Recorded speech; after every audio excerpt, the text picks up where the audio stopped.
Hello everyone. आज बात करना चाहूँगी पहलगाम में हुए आतंकी हमले पर, जो कि पहलगाम में आतंकियों द्वारा कुछ पर्यटकों पर अंधाधुंध फायरिंग की गई, गोली मार दी गई। मंगलवार को दोपहर 3 बजे न्यूज़ सुनने को मिली। पहले तो मुझे भी पता नहीं था बहुत अच्छे से डिटेल, मुझे इतना बस पता लगा था कि हाँ कश्मीर में हमला हुआ है, बट स्पेसिफिक टूरिस्ट को जो न्यूज़ देखने में आ रही है, स्पेसिफिक टूरिस्ट को टारगेट करके उनसे उनका धर्म पूछ के जो मारना, ये बड़ी शर्मनाक स्थिति थी, अमानवीय स्थिति थी और बहुत दुखद थी। क्योंकि जानते हैं इस टाइम पे ये घटना हुई है, अप्रैल का टाइम है, अधिकतर लोग घूमने जाते हैं, लेकिन ये जो घटना हो गई है ना, इसके बाद कोई हिम्मत जल्दी नहीं करेगा कश्मीर जाने की। लोग डरेंगे, आपका अपना कोई जाएगा तो आप भी डरेंगे कि भाई कश्मीर जा रहे हो, सेफ रहोगे कि नहीं रहोगे, मत जाओगे, एक बार तो आप कहोगे ही। और मेरे कई जानने वाले भी गए हुए थे, तो मुझे भी भाई थोड़ा सा लगा कि भाई चलो टाइम से वापस आ गए थे, नहीं तो फिर क्या ही होता। देखिए, कहना बहुत आसान है कि 26-27 लोग मरे, हमारी संवेदनाएं उनके साथ हैं, ये है वो है, कहना बहुत आसान है। हम और आप आज बात कर रहे हैं, मीडिया 2 दिन 4 दिन 10 दिन बात करेगी, लेकिन जिस पे बीतती है ना उसको समझ में आता है। वो 27 लोग नहीं मरे हैं, उनके साथ उनका परिवार भी मरा है, तो उनके लिए तो ज़िंदगी भर का ही ट्रॉमा हो चुका है। उनके लिए ये भूल पाना इतना आसान नहीं रहेगा। कुछ कपल्स भी वहाँ थे जो न्यूज़ आई थी, किसी की 6 दिन पहले शादी हुई थी, किसी की 2 महीने पहले शादी हुई थी। देखिए, हालांकि मैं जातिवाद और धर्मवाद से मैं दूर रहती हूँ। ये हमला सिर्फ एक जो न्यूज़ आ रही है कि धर्म पूछ के मारा गया, धर्म को टारगेट नहीं किया गया है। ये हमारे भारत की एकता अखंडता को टारगेट किया गया है। ये टारगेट किया गया है कश्मीरियत को, कश्मीर की इकॉनमी को। कश्मीर की इकॉनमी टूरिस्ट के बदौलत ही चलती है। अब कौन टूरिस्ट जल्दी जाना चाहेगा? आप सच बताइए, कौन जाना चाहेगा? या आप किसी को सजेस्ट करना चाहेंगे? आपके यहाँ अगर कोई होगा तो आप जल्दी सजेस्ट नहीं करना चाहेंगे। कहना बहुत आसान है, हम नहीं डरने वाले ही नहीं, लेकिन जो मानसिक स्थिति, जो रियलिटी में, वो यही होती है। तो कश्मीरियत पे हमला है, हमारे यहाँ गंगा जमनी तहजीब चलती है, उस पर हमला है ये। हालांकि मैं इन चीज़ों पे भरोसा नहीं करती हूँ, मैं भी मानती हूँ कि हमारा मजहब नहीं सिखाता आपस में बैर रखना, लेकिन इस घटना ने कहीं ना कहीं सवाल करना शुरू कर दिए, सवाल करने पर मजबूर कर। क्यों सिर्फ धर्म को टारगेट करके मारा गया?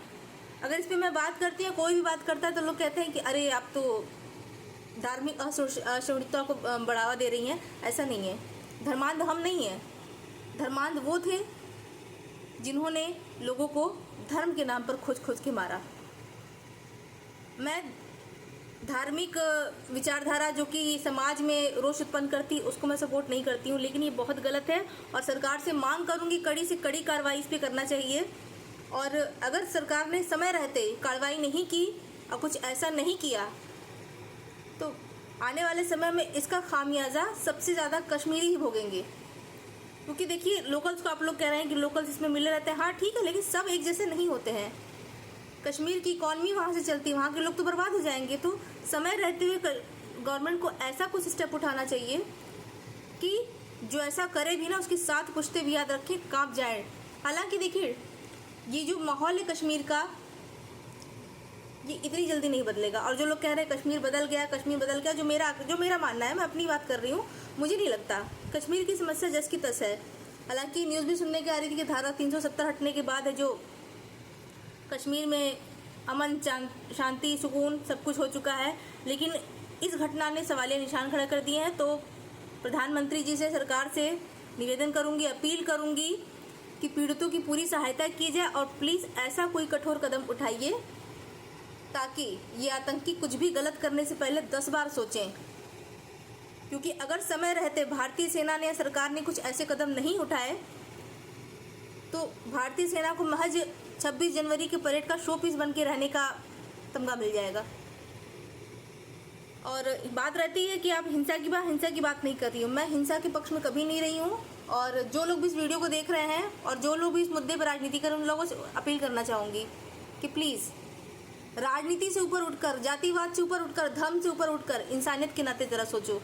जो लोग इस मुद्दे पर राजनीति कर रहे हैं कि मतलब मैं किसी की, देखो मैं पक्षधर किसी की नहीं हूँ, गलत जो भी होता है मैं सब पे सवाल उठाती हूँ, चाहे वो कोई भी पार्टी हो। मेरा कोई राजनीति से सरोकार नहीं है, लेकिन कुछ ऐसे युवा वर्ग हैं, नाम नहीं किसी का लेना चाहूँगी, कुछ ऐसे युवा वर्ग हैं जो राजनीति का सरोकार करते हुए, जिनको राजनीति के क्षेत्र में अपना भविष्य बनाना है, बनाइए, बहुत अच्छी बात है। आप आगे बढ़ना चाहते हैं, पॉलिटिक्स करना चाहते हैं, बट इस मुद्दे पे पॉलिटिक्स मत करिए यार।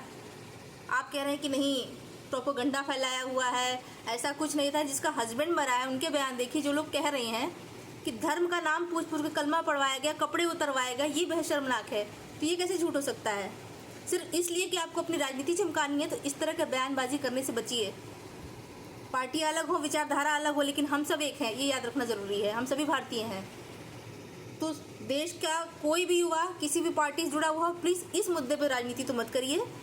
एक होने की ज़रूरत है, चाहे वो कोई भी पार्टी हो, चाहे किसी भी धर्म से हो या किसी भी जाति से हो, क्योंकि धर्म जाति के नाम पे लोग आज तक हमारे देश के लोगों को बरगलाते आए हैं और जाति के नाम पर हमेशा हम आपस में लड़ते आए हैं।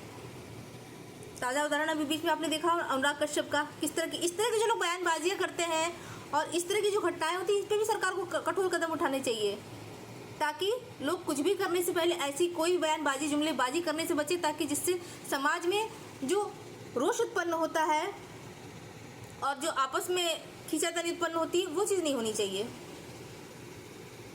बहुत सुनकर दुख हुआ, और जो तस्वीरें आ रही हैं, जो वीडियोज़ आ रहे हैं, वो दिल दहला दे रहे हैं। और बड़ी सोच समझ के साथ टाइम को टारगेट किया गया। अप्रैल में मोस्टली लोग जाते हैं, या फिर वो लोग जाते हैं घूमने के लिए न्यू ईयर पे, जनवरी वगैरह में। तो आतंकी ऐसे ही समय को चुनते हैं, और इसको चुनने का एक कारण और था, वो चाहते ही नहीं कि कश्मीर ग्रो करे, कश्मीर में टूरिस्ट आना बंद कर दें, और आगामी जो अमरनाथ यात्रा है उसको भी टारगेट करने, लोगों को डराने के लिए सब किया गया है। ऑब्वियसली लोग डर रहे हैं। ये कहना बहुत इजी है कि नहीं हम नहीं डरेंगे, बहुत इजी है। जिसके घर का कोई गया है ना, वो 10 बार सोचेगा जाने से पहले, अपने घर के किसी को इंसान को या परिचय में जाने से पहले 10 बार रोकेगा। तो कहना देखिए बहुत ईजी है कि हम नहीं डर रहे, डर हो जाता है भाई। जिसके घर का इंसान गया हो ना, जिसका अपना कोई गया हो, जिसने आंखों से अपने किसी को मरते हुए देखा हो ना, तो वो बिल्कुल डरेगा। इस मुद्दे पर राजनीति मत करिए, एक होकर रहिए। और सरकार से भी गुजारिश करूंगी कि पीड़ितों को न्याय दिलवाइए, और इस घटनाक्रम के पीछे जो भी जिम्मेदार हैं, जो लोग भी इस घटनाक्रम के पीछे जिम्मेदार हैं, उन पे त्वरित सख्त से सख्त कार्रवाई करिए। और ये जो चीज़ें निकल कर आ रही हैं, जो धर्म को पूछ पूछ के किया है, इसके पीछे रीज़न क्या है, इसके ऊपर जो सवालिया निशान बन रहा है हमारी गंगा जमुना तहजीब पर, हमारे भारत की एकता अखंडता पर, ऐसा क्यों हो रहा है, इन परिस्थितियों पर विचार करना बेहद आवश्यक। इसके पीछे कारण क्या है, ये भी विचार करना। और जो लोग भी हैं, जो लोग हैं, चाहे वो आतंकी हों, उनकी मदद करने वाले कुछ लोग हैं, जैसे बाइक का बीच में आ रहा था कि बाइक मिली है, तो जो भी लोकल की बिना देखे लोकल्स के सपोर्ट की चीज़ें नहीं होती हैं। हालांकि मैं इसकी पुष्टि नहीं कर रही हूँ, लेकिन जो न्यूज़ आ रही है, न्यूज़ के माध्यम की चीज़ें मैं आपको बता रही हूँ। तो गवर्नमेंट से चाहूँगी सख्त से सख्त निर्णय लें, त्वरित कार्रवाई करें, ताकि लोग कश्मीर जाने से डरे नहीं। बीच में माहौल इतना अच्छा चल रहा था, कल तक माहौल इतना अच्छा था, लेकिन कल की जो वीडियोज़ और तस्वीरें आई हैं ना, वो सच में दिल दहलाने वाली हैं। और सभी के साथ संवेदना है, दुख है, और उन सभी पीड़ित परिवारों से मैं कहना चाहूँगी कि आप सभी के साथ पूरा भारत खड़ा है। आप सभी की दुख की कमी तो हम नहीं कर सकते, लेकिन पूरी संवेदना है, हम सब आपके साथ हैं, पूरा भारत आपके साथ है। और हम चाहते हैं कि जो लोग मारे गए हैं उनको, उनके परिवार को जल्द से जल्द न्याय मिले। और लोगों से भी कहेंगे प्लीज़ इस मुद्दे पर राजनीति मत करिए। धन्यवाद।